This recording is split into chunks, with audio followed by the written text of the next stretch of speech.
सभी को नमस्कार। आज के इस economics times Rajasthan business summit 2025 के इस कार्यक्रम में कैबिनेट में मेरे साथी ऊर्जा मंत्री भाई हीरालाल जी नागर साहब, सदस्य प्रधानमंत्री आर्थिक सलाहकार परिषद और जो राजस्थान के ही रहने वाले हैं ऐसे प्रोफेसर डॉक्टर गौरव वल्लभ जी, प्रमुख शासन सचिव ऊर्जा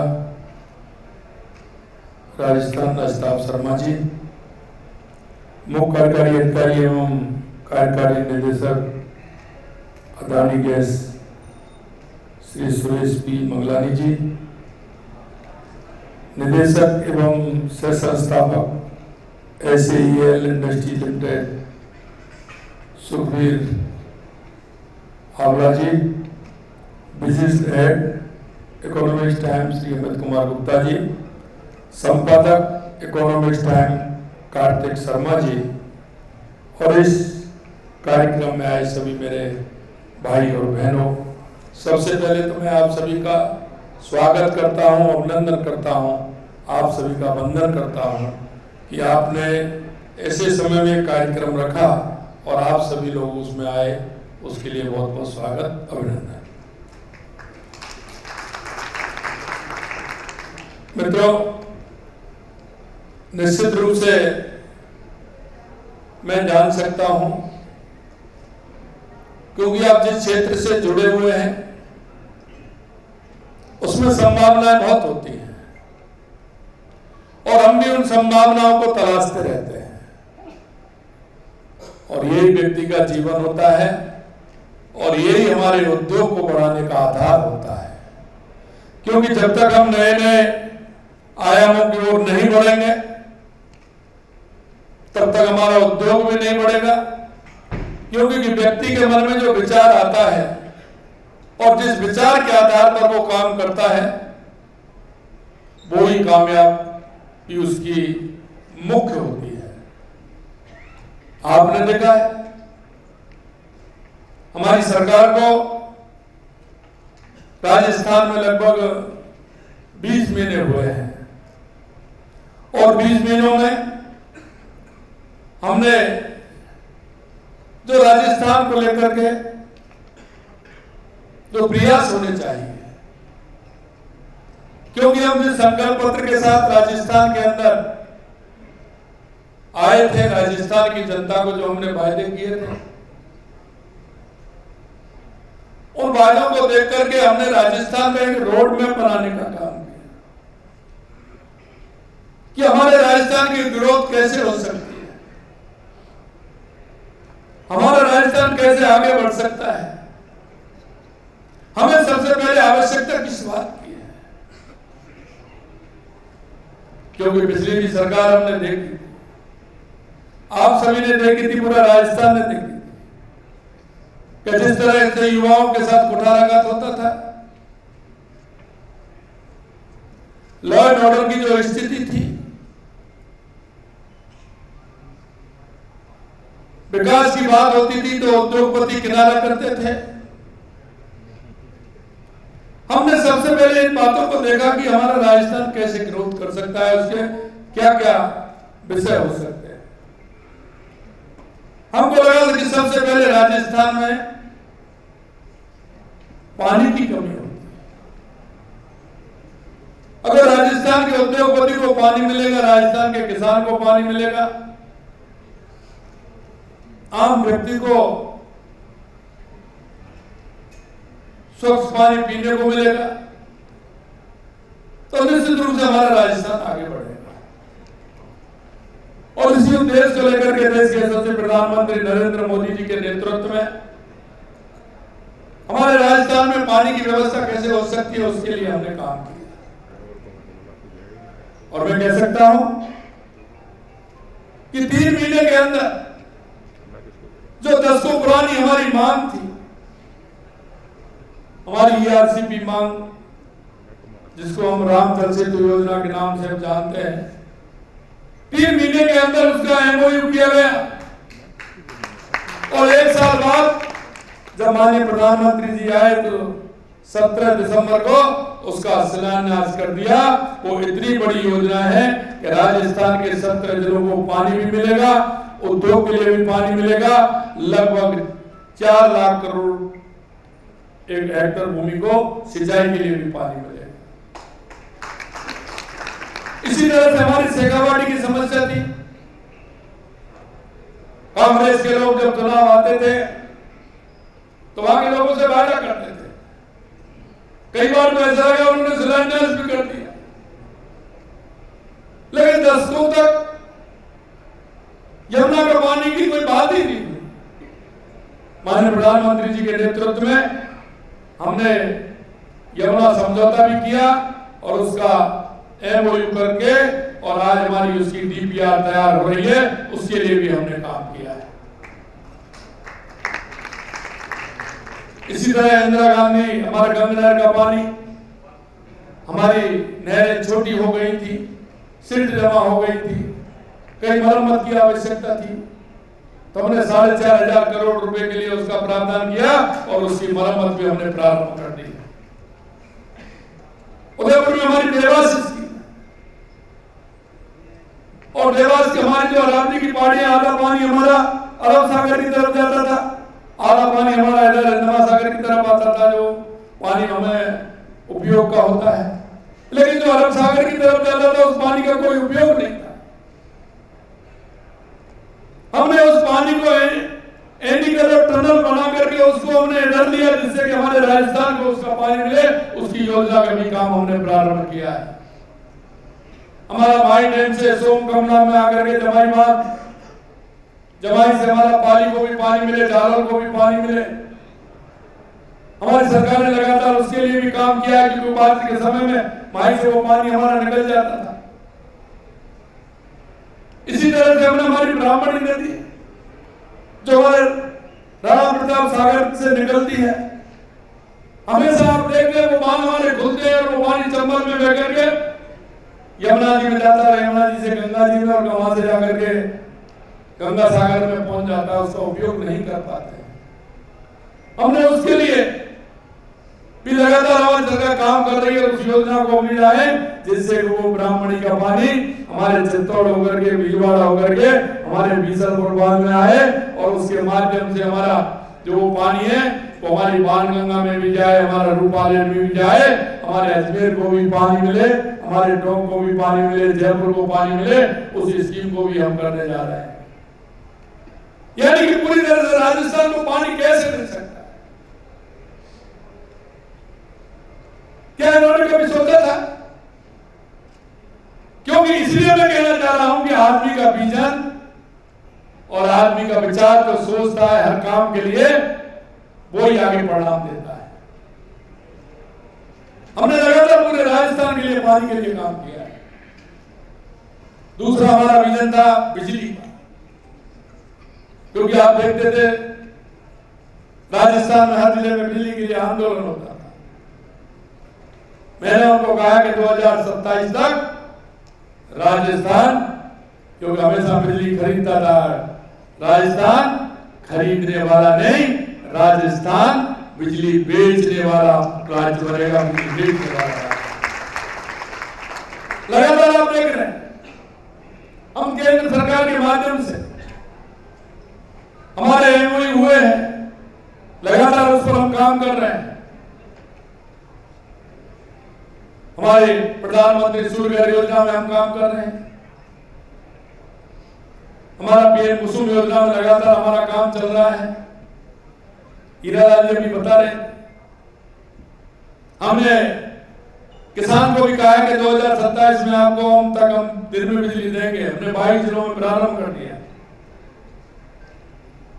बिजली के क्षेत्र में एक साल में जितना काम हमने किया है, कांग्रेस ने 5 साल में नहीं किया।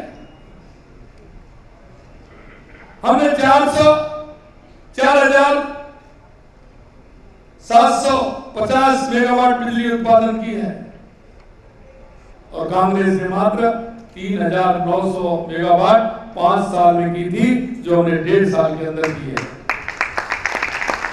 मैं कभी कभी उनको कहता हूं 1.5 साल बनाम 5 साल, मैं ऐसे ही थोड़ी कहता, लेकिन वो बड़े होशियार हैं, उसका जवाब नहीं देते।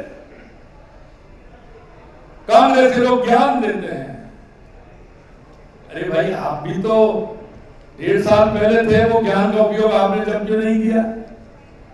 जब ज्ञान का उपयोग नहीं किया, आज वो ज्ञान दे रहे हैं, हमें ज्ञान का काम कर रहे हैं। मैं धन्यवाद देना चाहता हूं इकोनॉमिक्स टाइम को कि उन्होंने अच्छे समय पर ये कार्यशाला उन्होंने रखी है, कार्यक्रम रखा है। मैं ये बात भी कह सकता हूं कि तीसरी आवश्यकता जो हमारी थी वो हमारे युवाओं को रोजगार देने की थी, और इसीलिए गौरव वल्लभ जी कह रहे कि आपने सरकार के पहले साल में ही राजीव राजस्थान किया है। गौरव जी, मैं तो इतना कहना चाहता हूं कि राजस्थान के जो लोग हैं, जिस मेहनत के साथ, जिस विचार के साथ पूरे देश के अंदर नहीं पूरी दुनिया के अंदर काम कर रहे हैं। मुझे राजस्थान के विभिन्न प्रदेशों में जाने का मौका मिला और कई दुनिया के देशों में जाने का मौका मिला। मैं उन सभी को बहुत बहुत धन्यवाद देना चाहता हूं जो मेरे प्रवासी राजस्थानी हैं। वो इस राजस्थान को किस पीड़ा में हमारे पूर्वज जो छोड़ करके गए थे, वो दुनिया में छा गए और गए थे यहां से। वो ऐसे नहीं गए, कुछ तो उद्योग करने के लिए गए, लेकिन कुछ कारणों से गए, क्योंकि पानी, बिजली, कई व्यवस्थाएं, लगातार अकाल पड़ना। हमने सोचा हमारे भाई बहनों को कैसे हम राजस्थान में वापस लाने का काम करें, जिससे कि वो यहीं बिजनेस करें। और मैं आपसे कह सकता हूं,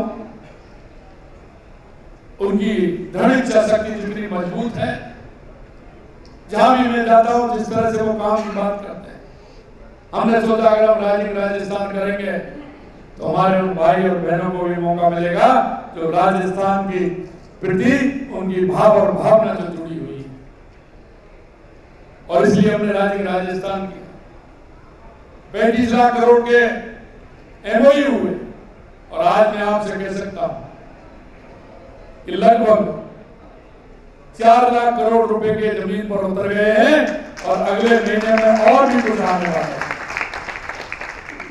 ये मैं आपसे इसलिए कहना चाहता हूं, पिछले साल भी किए थे,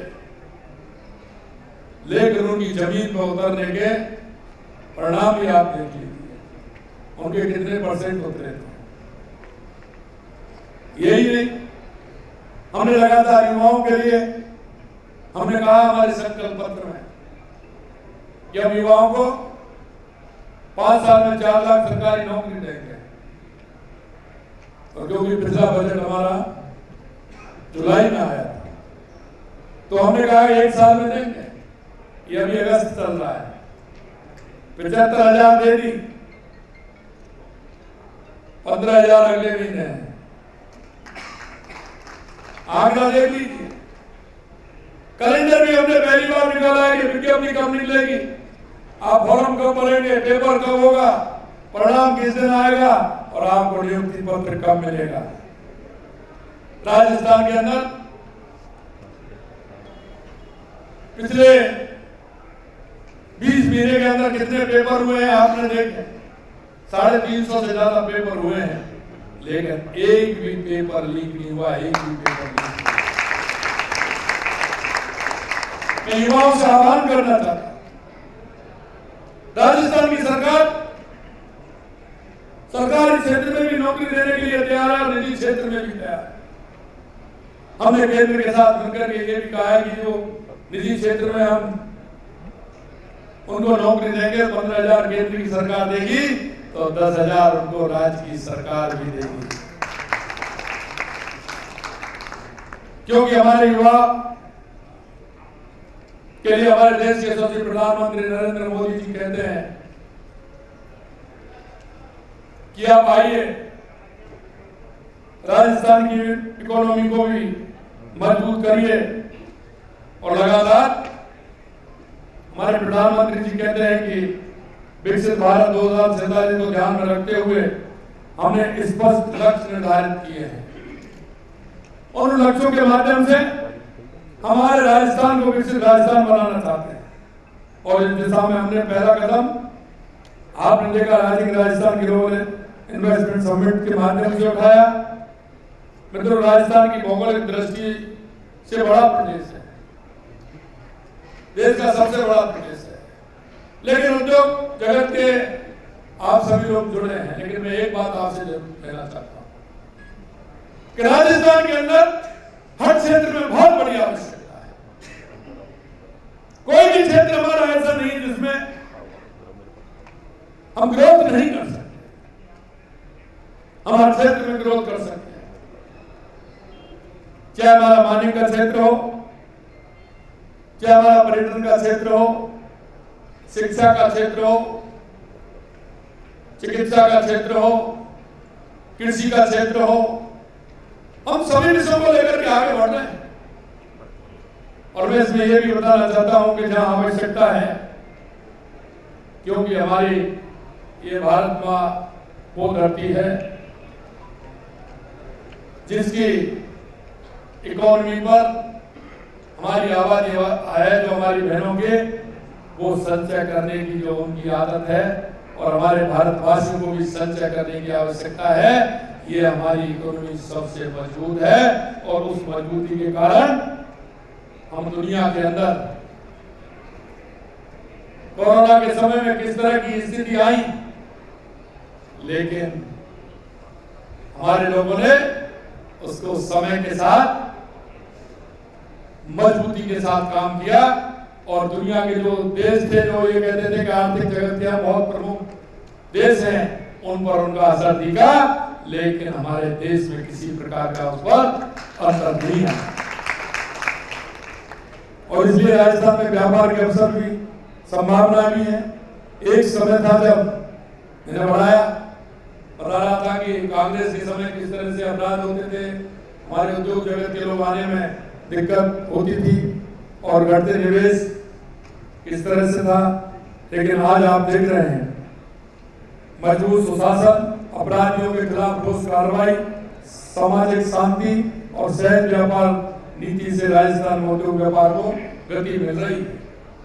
जब मैं नीति की बात करता हूं तो कई लोग सोचते हैं, क्योंकि ये भी ध्यान रखिए, नीति वो ही बना सकता है, नीति वो ही बनाएगा जिसके विचार में राजस्थान को विकसित राजस्थान और एक बिना किसी भेदभाव के काम करने वाले हैं। अरे नीति तो वो नहीं बनाते जो अपनी मर्जी से काम करते हैं, लाभ देकर काम करते हैं। नीति वो बनाते हैं जो समान विचार से समान लोगों को अवसर देकर के उनको आगे बढ़ाने का काम करते हैं। इसलिए लगातार हम नीति बना करके काम करते हैं। हमारा इरादा बिल्कुल स्पष्ट है, दृढ़ है। हम राजस्थान को केवल आत्मनिर्भर ही नहीं बल्कि एक समृद्ध, सशक्त और सर्वोपरि राज्य बनाना चाहते हैं। हमने ये महत्वाकांक्षी संकल्प लिया है कि प्रदेश को 2030 तक $350 बिलियन इकोनॉमी बनाया जाए। ये केवल एक सपना नहीं है बल्कि हमारी निर्णायक नीति, पारदर्शी प्रक्रिया और गतिशील कार्यान्वयन का परिणाम है। राजस्थान से बेहतर निवेश का ठिकाना कहीं नहीं मिलेगा।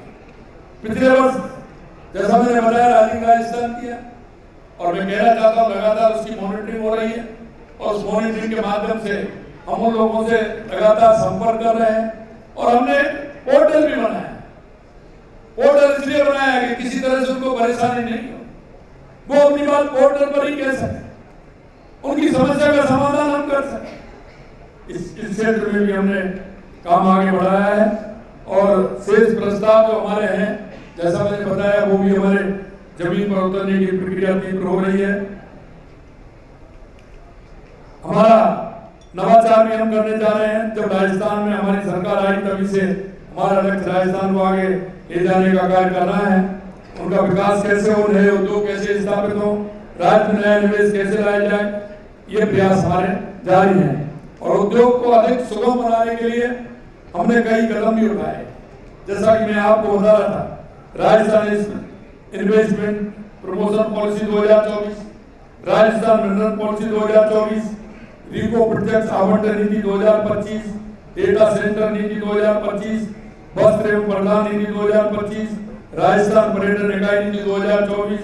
इन प्रगतिशील नीतियों ने राजस्थान को निवेशकों के लिए न केवल सबसे अनुकूल बल्कि सबसे लाभप्रद राज्य भी हमने बनाया है।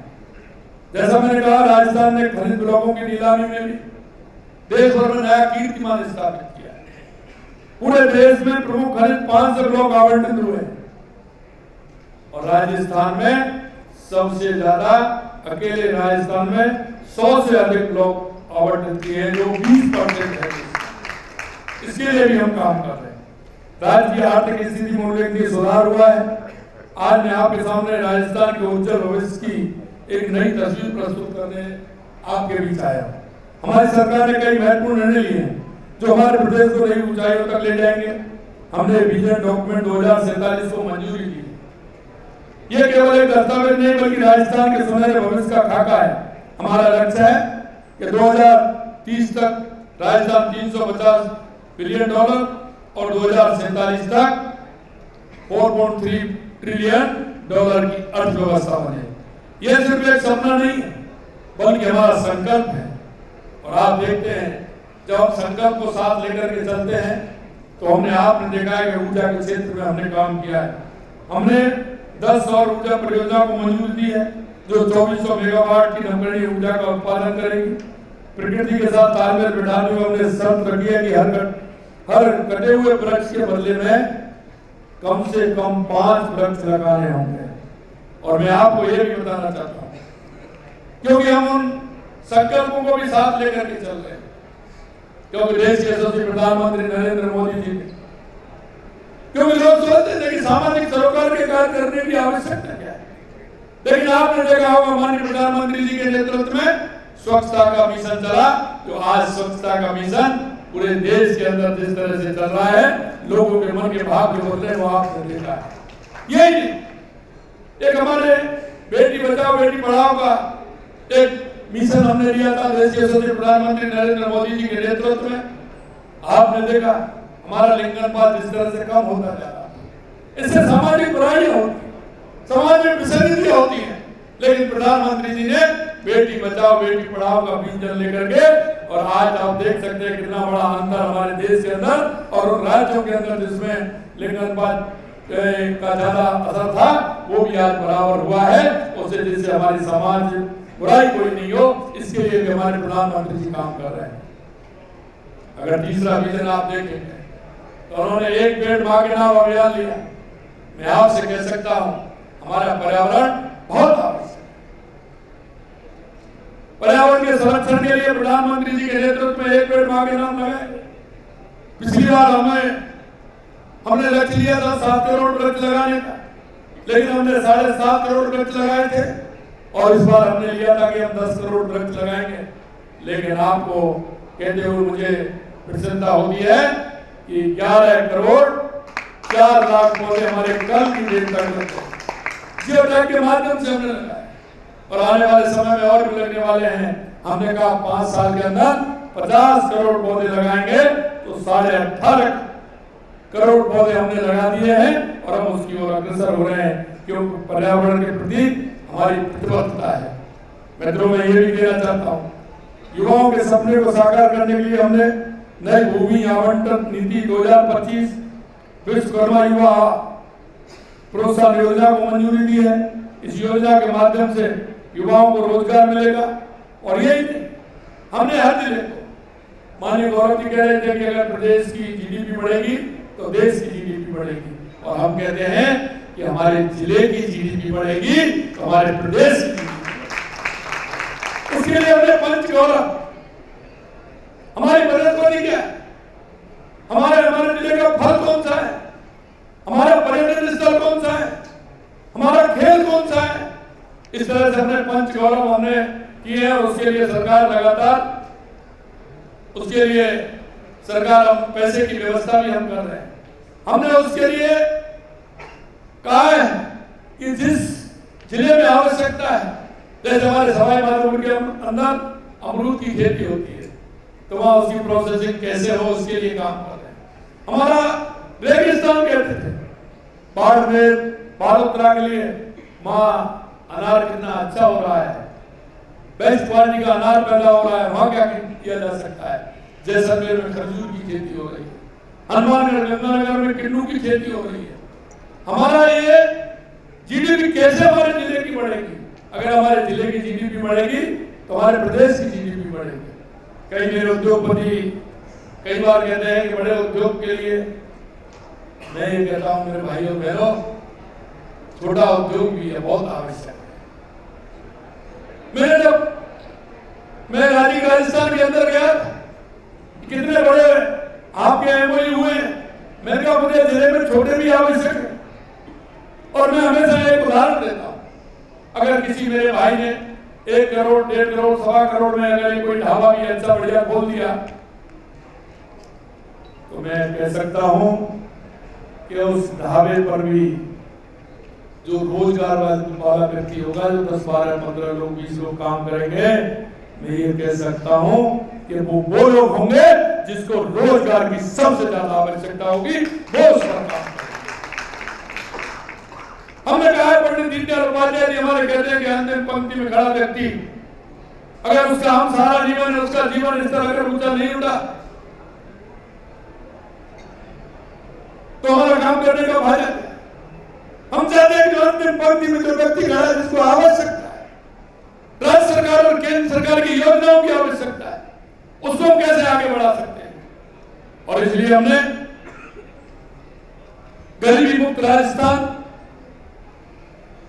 बीपीएल मुक्त राजस्थान का काम हमने आगे बढ़ाया। पहली बार हमने 5000 गांवों को गरीबी मुक्त करने का किया और हमारा पिछले दिनों पंडित दीनदयाल उपाध्याय अंत्योदय संपर्क पखवाड़ा हमारा चला था और उसमें का हमने 5000 और करेंगे, 10,000 गांवों को बीपीएल मुक्त करने का काम हम करेंगे। क्योंकि हमारी केंद्र और राज्य सरकार की योजना इतनी है कि जो उनका मापदंड है, 13 मापदंड उसमें है, उसमें हर पॉइंट में 4 नंबर है और जो जिसको सबसे कम नंबर होते हैं वो बीपीएल में आता है।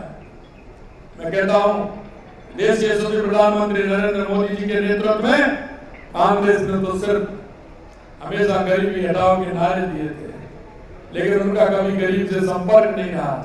लेकिन देश के यशस्वी प्रधानमंत्री नरेंद्र मोदी जी के नेतृत्व में आप देख सकते हैं देश के अंदर चाहे हमारी गरीब कल्याण की योजनाएं हो, चाहे हमारे विकास की योजनाएं हो, या नक्सलवाद आतंकवाद का खात्मा हो, या दुनिया में बढ़ता हुआ भारत का गौरव हो, वो माननीय प्रधानमंत्री नरेंद्र मोदी जी के नेतृत्व में 2014 के बाद आपको देखने को मिला।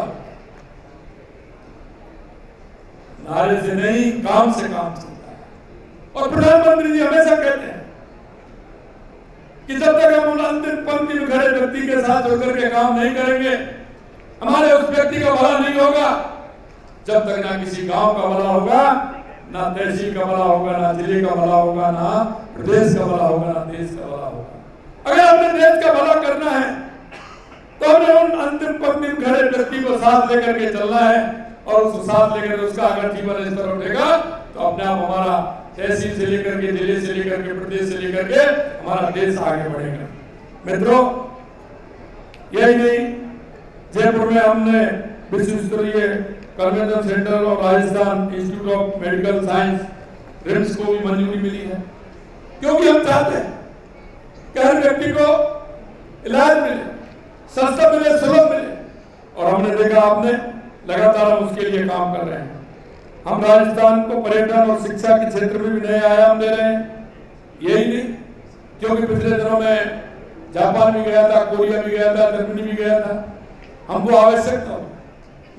उन्होंने हमसे डिमांड कि आप हमें इतनी नर्स देना, इतने इलेक्ट्रीशियन देना, इतने ये देना, तो हमने कहा हम देंगे, लेकिन वो हमारी शर्त पर देंगे, आपकी शर्त पर नहीं देंगे। हमारी शर्त ये होगी कि आप हमारे यहाँ आए, आप लैंग्वेज स्कूल खोलें, जिसके लिए अभी 8 दिन पहले हमारे धर्मेंद्र जी प्रधान जी, जो हमारे केंद्रीय शिक्षा मंत्री, उन्होंने हमें मंजूरी दी है और राजस्थान में लैंग्वेज स्कूल खुलने वाला है। वो इसलिए कि वो वहां से आए, हमारे युवा भाई का पेपर ले, वो उसका पैरामीटर क्या है उस हिसाब से यहाँ ही करें। ये नहीं कि वहां आए और वहां से वापस करने का आप जाइए, आप हमारे काम करेंगे, ऐसा नहीं करें। और हमने ये भी कहा, उन्होंने कहा कि हमें हमारी बहनों की आवश्यकता है चिकित्सा के क्षेत्र में। हमने कही बहन भी देंगे, लेकिन साथ में भाई भी देंगे, दोनों का जोड़ देंगे हम ऐसा नहीं करेंगे।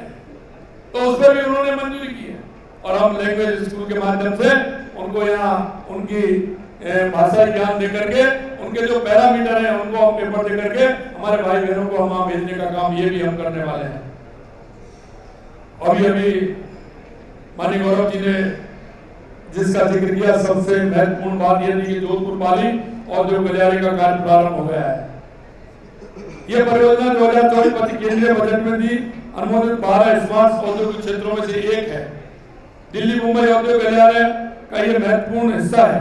कुल 19,000 करोड़ रुपए की लागत से बनेगा, जिसके पहले चरण में 922 करोड़ रुपए का काम प्रारंभ हो गया है। प्रसन्नता की बात यह है कि सिविल कार्यों के लिए 465 करोड़ के टेंडर भी जारी हो गए हैं। ये औद्योगिक नगरी 50,000 प्रत्यक्ष और 2 लाख अप्रत्यक्ष रूप से रोजगार सृजित करने का काम करेगी। वस्त्र, कृषि, इंजीनियरिंग, ऑटो क्लस्टर उद्योगों पर केंद्रित परियोजना राजस्थान के औद्योगिक मानचित्र पर नया स्थान दिलाएगी। और मित्र, ये भी कहना चाहता हूँ, ये सभी निर्णय हमारी प्रतिबद्धता का प्रमाण है। हम राजस्थान को न केवल भारत का बल्कि विश्व का एक अग्रणी प्रदेश बनाना चाहते हैं, क्योंकि इसमें संभावना, जैसा मैंने कहा, हर क्षेत्र में देख लीजिए। अभी मैं शेखावाटी गया था, तो शेखावाटी में हमारे बीकानेर से लेकर के हमारे सीकर तक, चूरू, झुंझुनू, नागौर में जो हमारी पुरानी हवेलियां हैं, वो जीर्ण होने जा रही हैं। हमने कहा हवेलियों को कोई नहीं तोड़ेगा। कलेक्टर को हमने कहा कि कोई संरक्षण करने का काम हमारा है, क्योंकि ये हमारी विरासत है। और माननीय प्रधानमंत्री जी कहते हैं विकास और विरासत दोनों साथ साथ चलने चाहिए। उसके लिए भी हम काम कर रहे हैं।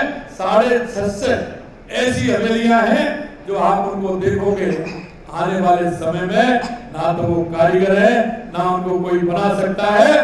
उनका संरक्षण करना हमारा काम है, जिससे कि हमारा ग्रामीण टूरिस्ट भी उसमें बढ़ेगा, पर्यटन के क्षेत्र में हमारा काम बढ़ेगा। उसके लिए भी हमारी सरकार काम कर रही है। ये सभी निर्णय हमारी प्रतिबद्धता के प्रमाण है। हम राजस्थान को न केवल भारत का, जैसा मैंने कहा, हमारे विकास की यात्रा में पर्यावरण संरक्षण, युवा रोजगार, टिकाऊ विकास शामिल है। आइए मिलकर राजस्थान के स्वर्णिम भविष्य को हम आगे ले जाते हुए हमारे राजस्थान को हम विकसित राजस्थान बनाने का काम करें। हमारा राज्य विकास के नए मापदंड स्थापित करेगा। आने वाली पीढ़ियों के लिए समृद्ध विरासत हम छोड़ करके जाएंगे। मैंने ऊर्जा के क्षेत्र में आपको बताया, लगातार हम काम कर रहे हैं। इसी तरह से आपने देखा हरियाणा, राजस्थान के क्षेत्र में हम काम कर रहे हैं। आधारभूत संरचना के लिए हम लगातार काम कर रहे हैं, क्योंकि राजस्थान की दूरियां तो हैं। मैं जब बात करता हूँ जैसलमेर विधानसभा की या पोखरण विधानसभा की, तो लोग बोलते हैं आपकी 350 किलोमीटर की विधानसभा है। 350-400 किलोमीटर की हमारी विधानसभा एक ही है, जैसलमेर, पोखरण। अगर हम बात करते हैं तो राजस्थान की दूरियां ज्यादा है, इसलिए उसको आधारभूत ढांचे को सुदृढ़ बल मिले, इसके लिए 2750 किलोमीटर लंबाई के 9 ग्रीनफील्ड एक्सप्रेस के निर्माण की कार्रवाई हमने प्रारंभ कर दी है, जिससे आने जाने में सुगमता हो। अगले 5 वर्ष में 53,000 किलोमीटर सड़क नेटवर्क पर 7,000 करोड़ रुपए का निवेश किया जा रहा है।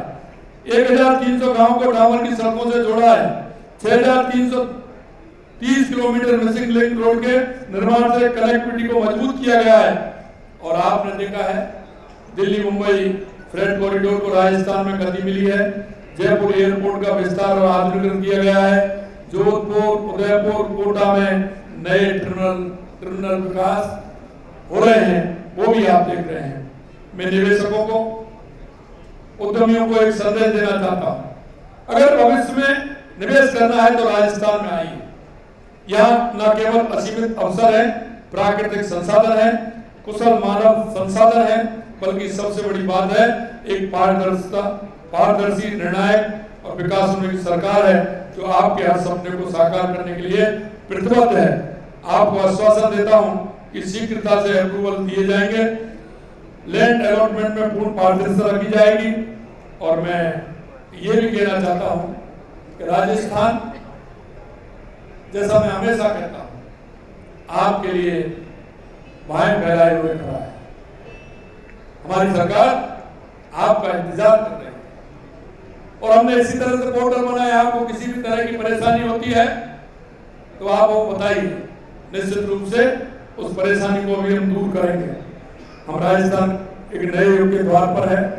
हमारे पास दृढ़ संकल्प, स्पष्ट नीति, पारदर्शी प्रक्रिया और निर्णायक नेतृत्व। आइए हम सब मिलकर राजस्थान को न केवल भारत का ग्रोथ इंजन बनाएं, बल्कि पूरे विश्व के लिए प्रेरणादायी उदाहरण भी बनाएं। आइए मिलकर के प्रधानमंत्री जी के विकसित भारत 2047 के महान स्वप्न को साकार करने में राजस्थान को अग्रणी की भूमिका दिलाएं। आप सभी इस कार्यक्रम में आए हैं, निश्चित रूप से मैं आप सभी को बहुत बहुत धन्यवाद देता हूं। और क्योंकि आपके मन में हमेशा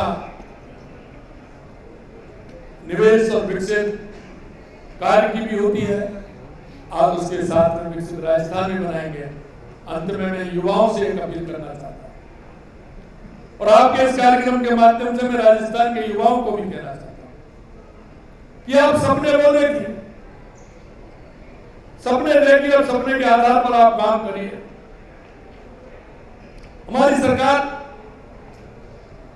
सरकार की नौकरियों के लिए तो करती है, लेकिन प्राइवेट तौर पर हम उनको क्या लाभ दे सकते हैं?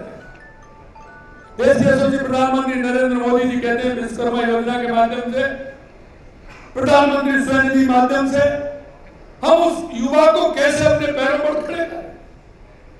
आखिरकार युवा को सपने के साथ साथ वो मेहनत करते हुए सरकार की योजनाओं से जुड़ता है,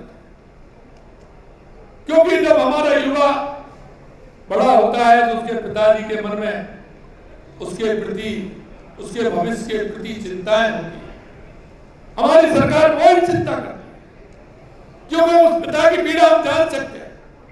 जैसे जैसे वो युवा बेरोजगार पिता को अगर दिखता है तो उसके मन में यह बात आती है कि मेरा बेटा कोई सरकारी या प्राइवेट तौर पर कोई रोजगार उनमें काम करे। मैं आह्वान करना चाहता हूं उन सभी युवाओं से कि आप आइए, सरकार की इन योजनाओं से जुड़िए। सरकार की उद्योग नीति, पर्यटन नीति बहुत आवश्यकता है राजस्थान में काम करने की, उससे आप जुड़िए। हम सहकारिता के क्षेत्र में भी नए अवसर देख रहे हैं, क्योंकि उस क्षेत्र में भी बहुत काम करने की आवश्यकता है। हर क्षेत्र में संभावना है, यही मैं हमेशा कहता हूं। आप आइए और उससे जुड़कर ये काम करिए। आपने ये कार्यक्रम बहुत ही अच्छे समय पर रखा है। मैं निश्चित रूप से इकोनॉमिक टाइम के सभी भाइयों को बहुत बहुत बधाई देता हूं, उनको शुभकामनाएं देता हूं। और आप हमेशा इस तरह के कार्यक्रम करते रहें, जिससे हमारे उद्यमियों को और हमारे सभी को उस कार्यक्रम की जानकारी रहे। जो अपने मन में जो आशा विश्वास डाले हुए हैं, निश्चित रूप से उनके उन विश्वास की और आशाओं की पूरी करने के लिए हमारी सरकार दृढ़ संकल्प है। इसी आशा विश्वास के साथ आप सभी को बहुत बहुत धन्यवाद। जय हिंद, जय भारत, जय भारत।